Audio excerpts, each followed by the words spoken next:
Hello everyone, I welcome you all to this incredible platform of Interlogers। तो आज की इस वीडियो में हम द वैदिक एज से रिलेटेड मोस्ट इम्पॉर्टेंट क्वेश्चंस का डिस्कशन करने वाले हैं जो आपके आने वाले कॉम्पिटिटिव एग्जाम्स के लिए काफ़ी ज़्यादा यूज़फुल रहेंगे। तो चलिए इस वीडियो को स्टार्ट करते हैं विदाउट एनी फर्दर डिले। सो हमारा फर्स्ट क्वेश्चन है विच of the following is the oldest Vedas. Right answer हो जाएगा इसके लिए ऑप्शन नंबर सी यानी कि ऋग्वेद। तो देखिए Rigveda is the oldest Veda among the following. तो इन टोटल हमारे पास 4 वेद हैं जिसमें से ऋग्वेद सबसे पुराना वेद है।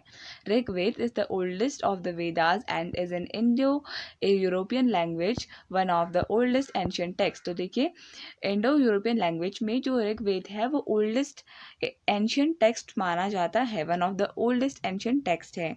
The Rigveda is a set of ancient Indian texts comprising 1028 Sanskrit hymns from the Vedic period and 10,600 verses devoted to the Rigvedic deities. It is arranged in 10 volumes, also known as मंडलन्स। तो देखिए बेसिकली जो ऋग्वेद है उस वो 10 volumes में divided है जिनको मंडल्स कहा जाता है, और इसमें इन टोटल 1028 संस्कृत हिम्स हैं और 10,600 वर्सेस हैं। ये भी आपने ध्यान में रखना है। नेक्स्ट क्वेश्चन देख लेते हैं।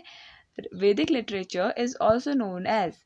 राइट आंसर हो जाएगा ऑप्शन नंबर ए यानी कि श्रुति। तो वैदिक लिटरेचर को श्रुति के नाम से भी जाना जाता है।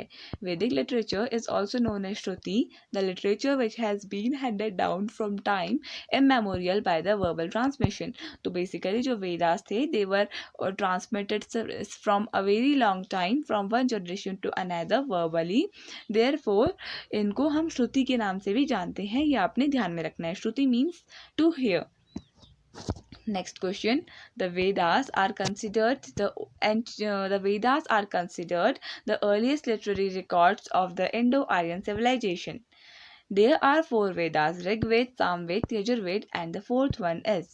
तो राइट आंसर हो जाएगा इसके लिए ऑप्शन नंबर डी यानी कि अथर्ववेद। तो option D will be the correct answer. तो देखिए इन टोटल हमारे पास 4 वेद हैं जिसमें से फर्स्ट है हमारा Rigveda, then Samaveda, then Yajurveda and then Atharvaved. The Atharvaved is also known as the knowledge storehouse of the Atharvanas, the processor of everyday life. The text is the 4th Ved but has been a late addition in the Vedic scriptures of Hinduism. The text of Atharvaved is different from the Vedic Sanskrit, preserving a pre-Vedic Indo-European archaism. तो देखिए basically जो अथर्व वेद है वो एक magical spell से related Veda है। इसमें जादू टोने के बारे में मेंशन है। मोर ओवर इसको knowledge storehouse of the Atharvans के नाम से भी जाना जाता है। आपने ये भी ध्यान में रखना है बिकॉज इसमें डेली लाइफ को कैसे जीते हैं उसके प्रोसेसर्स भी मेंशन कर रखे हैं। ये हमारा 4th वेद है, ये आपने ध्यान में रखना है। तो चलिए नेक्स्ट क्वेश्चन देख लेते हैं। The name Aghnya mentioned in many passages of the Rigveda refers to. The right answer will be option number C यानी कि काउज। तो देखिए बेसिकली जो ये टर्म अघन्या है ये ऋग्वेद में काफ़ी बार मेंशन किया गया है जिसका मतलब होता है गाय यानी कि काउ से।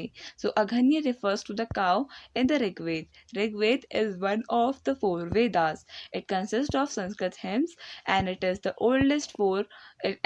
Oldest of the 4 sacred Vedas. तो देखिए जो 4 सेक्रेड वेदास हैं उनमें से जो ओल्डेस्ट वेद है वो ऋग्वेद है और इसमें काफ़ी बार ये टर्म अघन्या मेंशन किया है जिसका मतलब काउज यानी कि गाय होता है।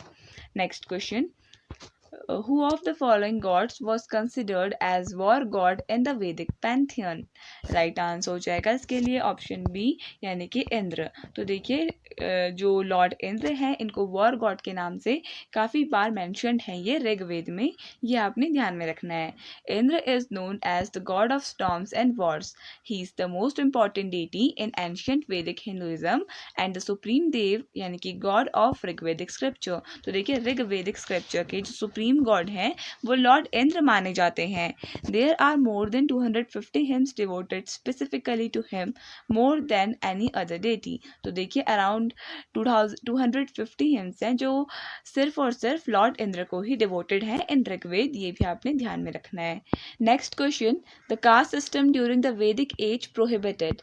राइट आंसर हो जाएगा इसके लिए ऑप्शन नंबर डी, यानी कि नन ऑफ दीज। तो देखिए जो वैदिक एज का कास्ट सिस्टम था वो ना तो इंटरकास्ट डाइनिंग को प्रोहिबिट करता था और ना ही इंटरकास्ट मैरिजेस को प्रोहिबिट करता था, यानी कि intercaste dining as well as intercaste marriage they were allowed in the Vedic period, यानी कि डिफरेंट कास्ट ग्रुप का एक साथ बैठकर खाना खाना as well as their marriages were legal. The caste system during the early Vedic age did not prohibit intercaste dining and intercaste marriages. Next question देख लेते हैं। The Sukta hymns are the part of which of the following Veda. Right answer हो जाएगा इसके लिए option number A, यानी कि ऋग्वेद। तो ऋग्वेद के ही पार्ट हैं सूक्त हिम, तो ये आपने ध्यान में रखना है। It is the oldest Veda that was composed about 3500 years ago. The Rigveda includes more than 1000 hymns called as sukta और well said। तो देखिए सूक्त का मतलब होता है well said. These hymns are in praise of various gods and goddesses। तो basically deities को ये hymns devoted हैं। These hymns were composed by the sages also called as the rishis। तो देखिए ऐसा माना जाता है कि जो ये हिम्स हैं इनको सेजेस और ऋषिज ने कंपोज किया था around 3500 years ago। Next question, the main collections of Vedic hymns are called. Right answer will be option number C, यानी कि संहिता। तो देखिए वैदिक जो हिम्स हैं उनका जो मेन कलेक्शन है उसको संहिता के नाम से जाना जाता है। The Rigveda Samhita is the oldest extent in the text. It is a collection of 1028 Vedic Sanskrit hymns and 10,600 verses. This we have already discussed, and these all are organized into 10 books called as mandalas। ये भी हम discuss कर चुके हैं। The hymns are dedicated to Rigvedic deities। Next question, near which river was the most of the Rigvedic civilization were situated। Right answer will be option number B, यानी कि सरस्वती। तो देखिए सरस्वती रिवर के बैंक में most of जो Vedic civilisation थी, ज़्यादातर अधिकतर जो वैदिक सिविलाइजेशन थी वो सरस्वती रिवर के बैंक के पास ही सिचुएटेड थी। Most of the Rigvedic civilisations were situated near river Saraswati. Rivers Kabul, Swat, Kurram, Kumal, Indus, Jhelum, Chenab, Ravi, Beas and Sutlej are mentioned in the Rigveda में। ये रिवर्स मेंशनड है। Praise in Nadi Stuti Sukta of Rigveda is called as hymn of praise of rivers. तो देखिए नदी स्तुति सूक्त भी है ऋग्वेद में जिसको प्रेज ऑफ द रिवर्स के नाम से भी जाना जाता है।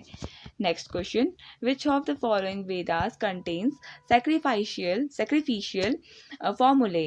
राइट आंसर हो जाएगा इसके लिए ऑप्शन सी, यानी कि यजुर्वेद। तो यजुर्वेद में सैक्रिफिशियल फॉर्मूले मेंशन है, ये आपने ध्यान में रखना है, यानी कि यज्ञ से संबंधित। Okay, so Yajurveda deals with sacrificial formulae. It is divided into black Yajurveda and white Yajurveda. तो इसके बेसिकली 2 पार्ट्स में है, ब्लैक यजुर्वेद और वाइट यजुर्वेद। बेसिकली ये यजुनाथ से एसोसिएटेड वेद है। Next question, what were the 2 assemblies during the early वैदिक पीरियड कॉल्ड। राइट आंसर हो जाएगा इसके लिए ऑप्शन सी, यानी कि समिति एंड सभा। तो देखिए समिति और सभा कहा जाता था of the 2 assemblies which were prevalent during the early वैदिक period. So, Sabha denotes both the assembly of early Rigvedic period, and while Samiti was the folk assembly in which tribe people gathered for tribal business। तो देखिए सभा ये basically assembly हुआ करती थी ऋग्वेदिक period की, और जो समिति थी ये ट्राइबल पीपल की एक गैदरिंग हुआ करती थी जहाँ पर ये ट्राइबल बिजनेस को डिस्कस करते थे। Here philosophical issues were also discussed and issues related to religious ceremonies and prayers were discussed.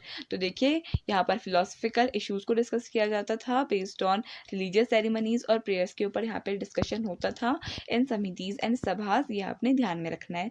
समिति बेसिकली ट्राइबल पीपल यहाँ पर अपना जो बिजनेस हुआ करते था ट्राइबल बिजनेस उसको डिस्कस करते थे। Next question, Ayurveda is associated with. Right answer हो जाएगा इसके लिए ऑप्शन नंबर ए, यानी कि ऋग्वेद। तो ऋग्वेद से एसोसिएटेड है आयुर्वेद। अगर हम बात करें आयुर्वेद की, it is associated with Rigveda. Gandharva Veda Samaveda से एसोसिएटेड है। धनुर्वेद यजुर्वेद से एसोसिएटेड है और शिल्प वेद अथर्ववेद से एसोसिएटेड है। Next question, the goddess Aranyani is the goddess of dash as per the Rigvedic period. Right answer हो जाएगा इसके लिए ऑप्शन बी, यानी कि फॉरेस्ट। तो देखिए Aranyani she was called as the goddess of the forest. तो जंगलों की रानी के नाम से आर्यनी जो एक वैदिक गॉडेस थी इनको जाना जाता था। Aranyani is the goddess of the forest, various Ushas is the goddess of the dawn. तो देखिए डॉन की जो गॉडेस थी वो उसे उषा कहा जाता था, उन्हें उषा कहा जाता था। Marut is the personified storm, को मारुत कहा जाता था। और Prithvi was the name of the goddess earth. तो ये कुछ नेम है, इंपॉर्टेंट नेम है ऑफ द ऋग्वेदिक गॉडेस। और तो ये आपने ध्यान में रखने हैं। Which among the following is called as Vedanta. Right answer हो जाएगा इसके लिए ऑप्शन सी, यानी कि उपनिषद। तो देखिए उपनिषद को वेदांत के नाम से भी जाना जाता था। So the word Vedanta means the end of the Vedas, यानी कि वेदों का अंत। And originally refer to the Upanishad, और इसके बाद उपनिषद सीन में आए, पिक्चर में आए हम कह सकते हैं, because they came at the last phase of the Vedic period. तो वैदिक पीरियड के लास्ट फेज में उपनिषद का हम कह सकते हैं एक तरीके से जन्म हुआ। Vedangas are the limbs of the Vedas. They are the treatise of science and arts. The sages dwelling in the forest explained Vedic texts to their pupils in the form of Aryankas. Aryankas means the forest. ये भी हम already discuss कर चुके हैं. Aryankas is a word which is mentioned in the Vedic text which is related to forest, ये हम already discuss कर चुके हैं। नेक्स्ट क्वेश्चन देख लेते हैं। Samaveda is considered to be the primary source of Indian. Right answer हो जाएगा इसके लिए ऑप्शन नंबर डी, यानी कि म्यूजिक और आर्ट से एसोसिएटेड है हमारा सामवेद, ये आपने ध्यान में रखना है। तो देखिए अगर हमने बात की थी of Atharvaveda related to spells और यजुर्वेद रिलेटेड टू यजनास, और जो सामवेद है it is associated with music and art. तो Samaveda derives its roots from Saman which means melodies. तो देखिए समन का मतलब होता है मेलोडीज, और इससे ही ये सामवेद बना है। It is a collection of melodies. The Samaveda which is a book of chants had 1549 hymns. All hymns excluding 75 were taken from the Rigveda. तो इसमें से देखिए 75 को छोड़कर जितनी भी hymns थी ये ऋग्वेद से ली गई थी। The Veda is important for Indian music. और देखिए जो ये सामवेद है ये काफ़ी ज़्यादा इम्पोर्टेंस रखता है इंडियन म्यूजिक में, क्योंकि हम कह सकते हैं it works like the roots of the Indian music, Samaveda. Next question, who is the founder of the Yoga Darshan. Right answer हो जाएगा इसके लिए ऑप्शन नंबर ए, यानी कि महर्षि पतंजलि। तो महर्षि पतंजलि, इनको योग दर्शन के फाउंडर के नाम से जाना जाता है। योग दर्शन के फाउंडर थे महर्षि पतंजलि। संख्या दर्शन के जो फाउंडर थे वो थे महर्षि कपिल। और मीमांसा दर्शन के जो फाउंडर थे महर्षि जैमिनी। वेदांत दर्शन के जो फाउंडर थे वो थे महर्षि बद्रयान। तो ये भी आपने कुछ इंपॉर्टेंट फैक्ट्स हैं, ये आपने ध्यान में रखने हैं। योग दर्शन महर्षि पतंजलि, संख्या दर्शन दैट इज महर्षि कपिल, मीमांसा दर्शन that is Maharshi Jaimini, and Vedanta Darshan Maharshi Badarayana. Next question, the god is Aranyani is the goddess as per the Rigvedic period. तो ये हम ऑलरेडी डिस्कस कर चुके हैं। The answer is forest. I think it is a repeated question. So Aranyani is the goddess of the forest, ये हम already discuss कर चुके हैं। So let's move towards the next question. Next question, the earliest occurrence of the mantra famous as Gayatri मंत्र is found in which of the following text. Right answer हो जाएगा इसके लिए ऑप्शन सी, यानी कि ऋग्वेद। तो देखिए ऋग्वेद में जो गायत्री मंत्र है वन ऑफ द फेमस मंत्र ये मेंशन्ड है, ये आपने ध्यान में रखना है। Gayatri mantra was first recorded in the Rigveda and was written in Sanskrit around 2500 to 3500 years back. Next question, the most important river in Rigveda is. Right answer हो जाएगा इसके लिए ऑप्शन बी, यानी कि ऑप्शन सी, यानी कि इंदस। तो Indus is the most mentioned river in river, while Saraswati is the most pious river in the Rigveda. तो मोस्ट मेंशन्ड रिवर कौन सी है? इंदस है, और मोस्ट पायस रिवर सरस्वती को माना गया है in Rigveda. Next question, what who according to Rigveda is the most important god. Right answer हो जाएगा इसके लिए ऑप्शन नंबर ए, यानी कि पुरंदर। तो Purandar it is the another name of lord Indra.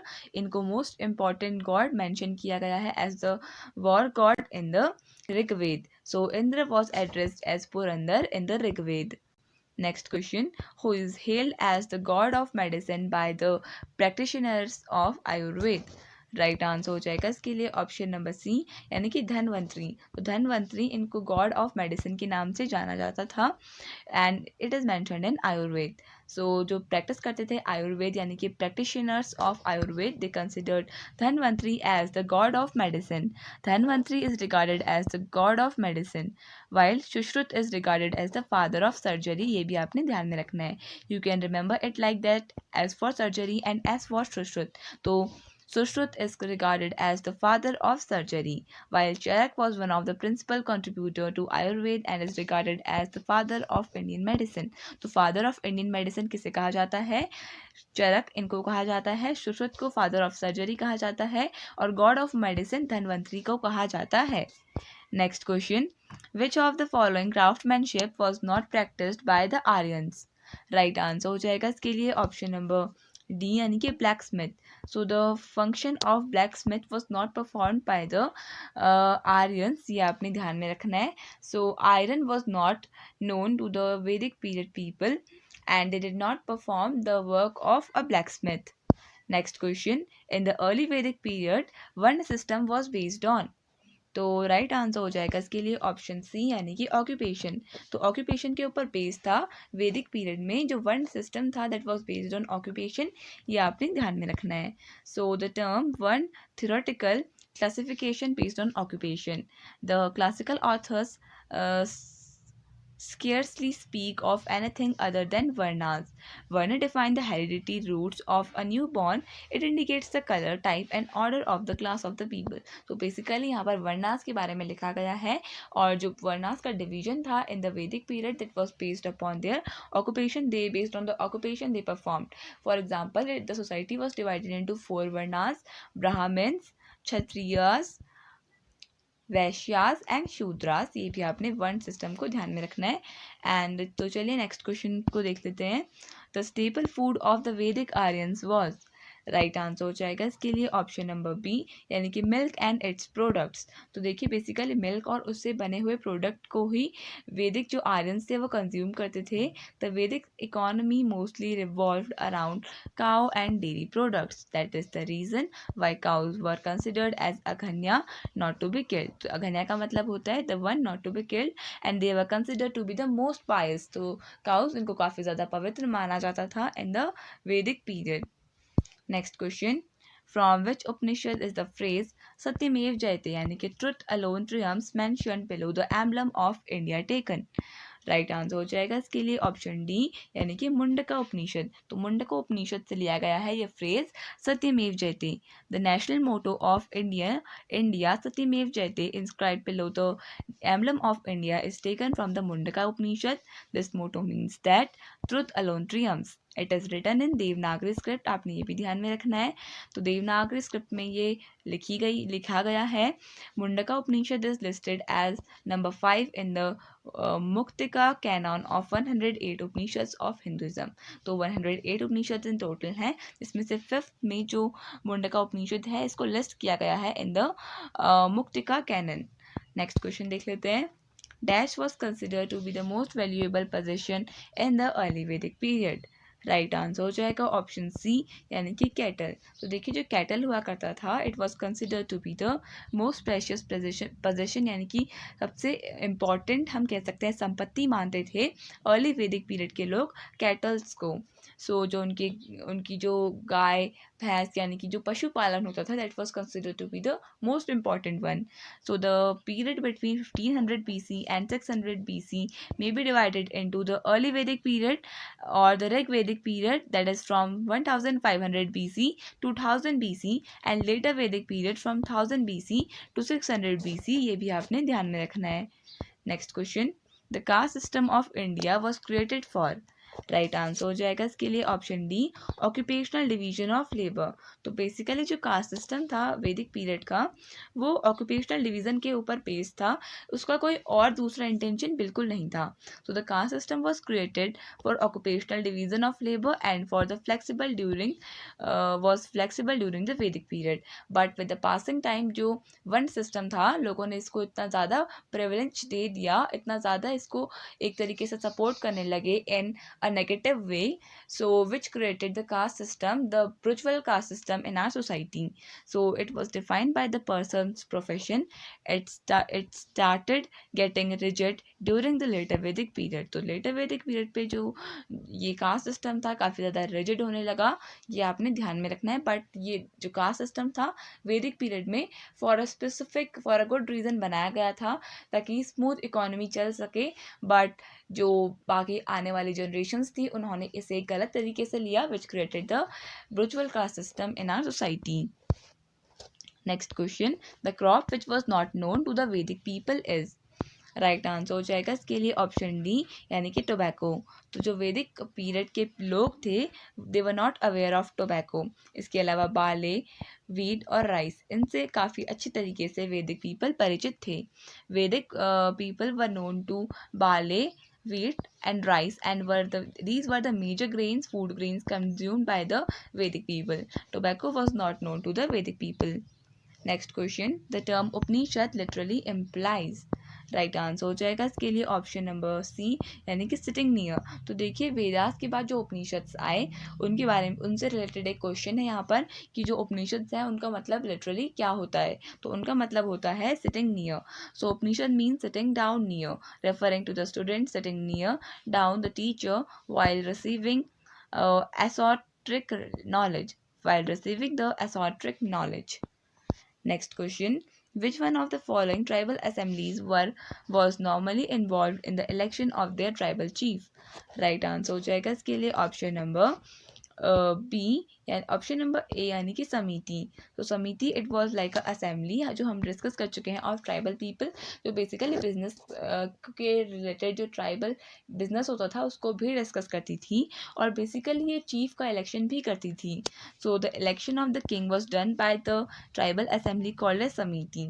The Samiti was the national assembly of people, while Sabha was the council of elders, ये भी आपने ध्यान में रखना है. Gan was another assembly of warriors. Vidhata was the assembly meant for secular, religious and military purposes. तो देखिए secular, religious और मिलिट्री पर्पज़ के लिए जो असेंबली बनी थी दैट वाज कॉल्ड एज विधाता. और गन, ये कौन सी असेंबली थी? Assembly of the warriors. Council of elders की असेंबली को सभा कहते थे, और जो समिति जो बेसिकली ट्राइबल असेंबली थी उसको हम समिति के नाम से जानते थे. Next question, subject matter which Manusmriti deals with is related to. Right answer हो जाएगा ऑप्शन सी, यानी कि लॉ. तो लॉ से एसोसिएटेड थी ये मनुस्मृति, ये आपने ध्यान में रखना है. तो Manusmriti is the law of code of Hindu society and it was mentioned in the Vedas. The sage who is said to have Aryanised south India was. Right answer will be option number C, यानी कि अगस्त्य. तो जो says Agastya थे ऐसा माना जाता था कि इन्होंने साउथ इंडिया को आयरनाइज किया है. So option C will be the correct answer. Sage Agastya is associated with the ironization of South India. The Yadavas of South India were the first to be ironized. Agastya compiled the first Tamil grammar called as अगस्त्यम. तो देखिए जो अगस्त्य थे, ऋषि अगस्त्य थे, इन्होंने first Tamil grammar भी लिखी थी जिसका नाम था अगस्त्यम. और जो यादवास थे साउथ इंडिया के, ये फर्स्ट थे जो आयरनाइज हुए थे. His wife's name was Lupam Mudram. Next question, the Veda which deals with the rituals is known as. तो राइट आंसर हो जाएगा इसके लिए ऑप्शन सी, यानी कि ऑप्शन बी, यानी कि यजुर्वेद. तो यजुर्वेद ये हम ऑलरेडी डिस्कस कर चुके हैं कि ये रिचुअल से एसोसिएटेड वेद था. Yajurveda is a compilation of ritual offering formulas. Next question, which metal was the first used by the Vedic people. Right answer हो जाएगा इसके लिए ऑप्शन नंबर डी, यानी कि copper. So copper was the first metal which was used by the people of Vedic era. ये आपने ध्यान में रखना है. Vedic people extensively used copper and bronze for cultivation purpose. With this we completed our this video. I hope आपको ये video पसंद आई होगी. So with this I would like to give a pause to my words. Thank you so much for watching and I wish all the best for your coming examinations.